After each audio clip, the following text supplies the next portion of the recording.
much of the fish as they wanted. When they had their fill, he said to his disciples, "Gather the fragments left over so that nothing will be wasted." So they collected them and filled 12 wicker baskets with fragments from the 5 barley loaves that had been more than they could eat. When the people saw the sign that he had done, they said, "This is truly the prophet, the one who is to come into the world." Since Jesus knew that they were going to come and carry him off to make him king, he withdrew again to the mountain alone. The Gospel of the Lord. Praise to you, Lord Jesus Christ.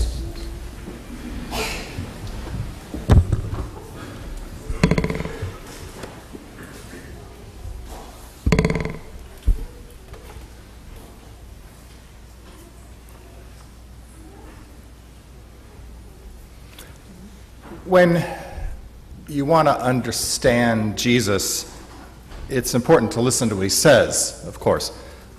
He means what he says, and we ignore it at our own peril.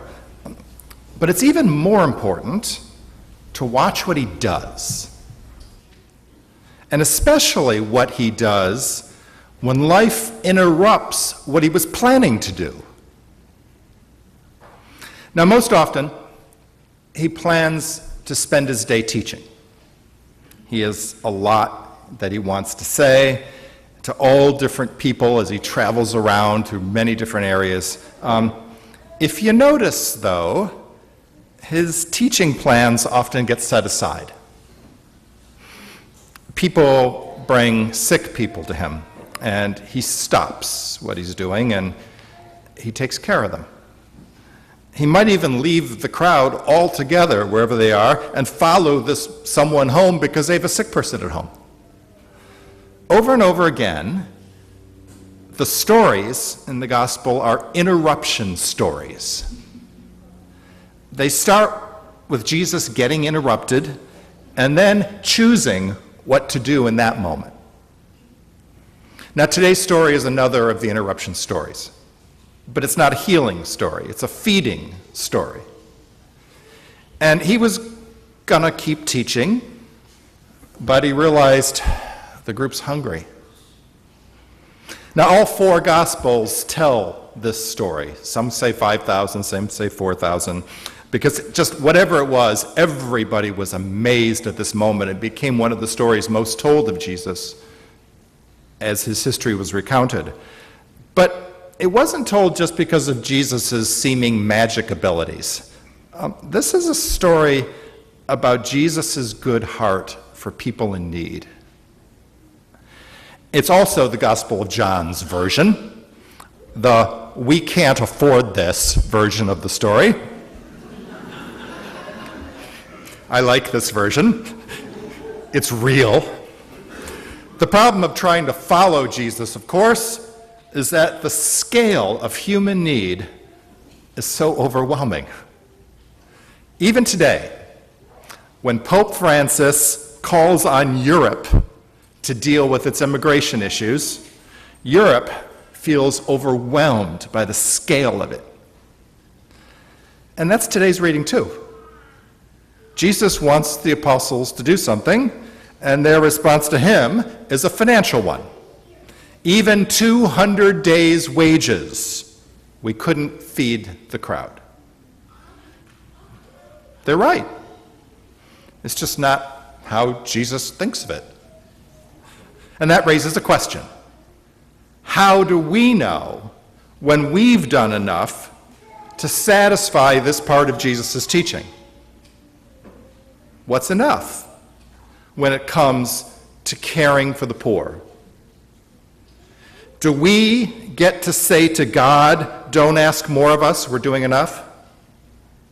Someday, when we go to the famous pearly gates, do we actually intend to say to our Creator, "Well, I loved the poor at the yearly contribution level that I set"? Is that enough?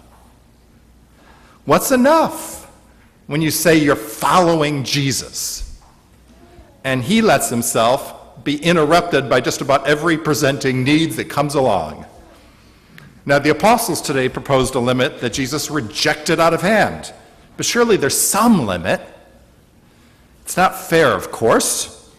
If Jesus can multiply bread and fish with the wave of his hand, there's not a lot of out-of-pocket costs there.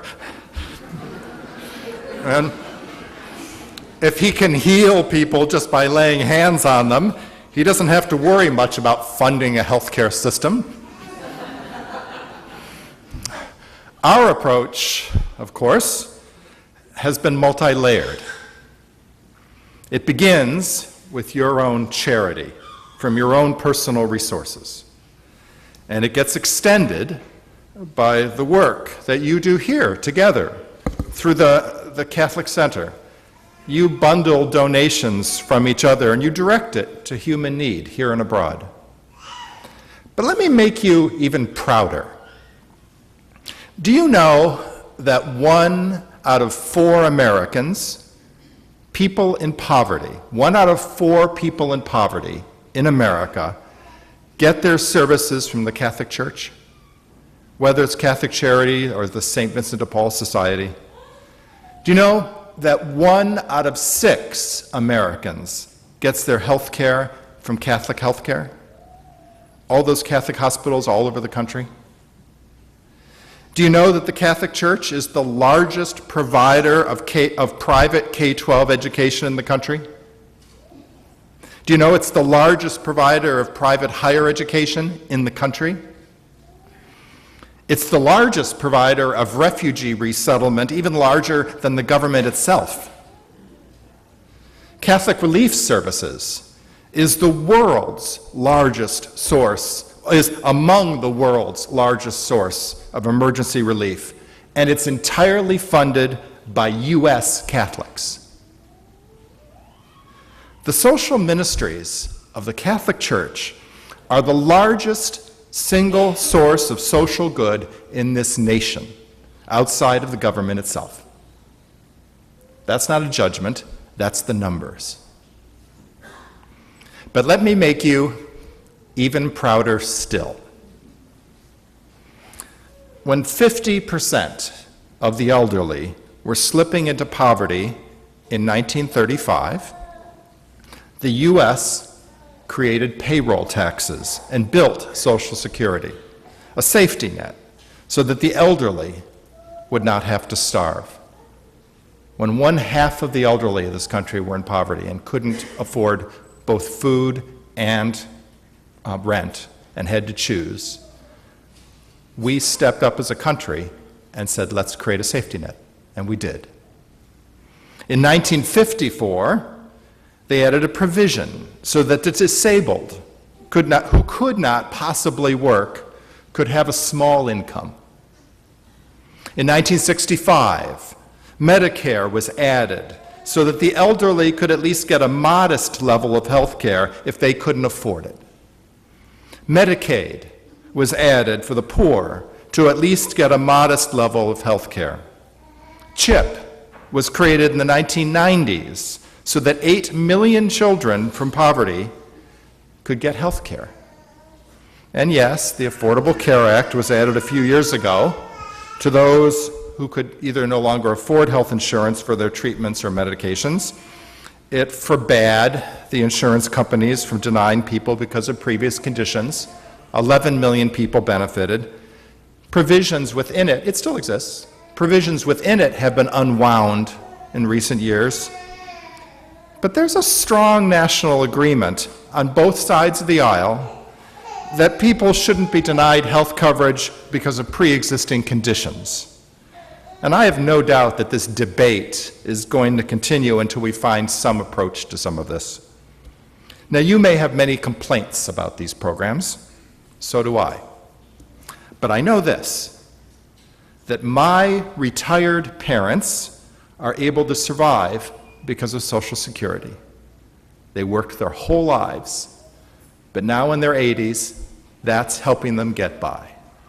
My 81-year-old father just spent 4 weeks in a hospital, and he's now a guest of a rehabilitation center where they're trying to help him walk again. Frankly, he'd be dead by now if Medicare didn't help him pay for his medications and for his treatment. My sister, who was mentally disabled, was able to live in a simple group home because she is completely unable to work because of SSI, Social Security. I'll tell you right now, without those programs, my family would be poor. They would have lost their home paying for health care. At 81 years of age, my parents would have run out of their retirement savings by now.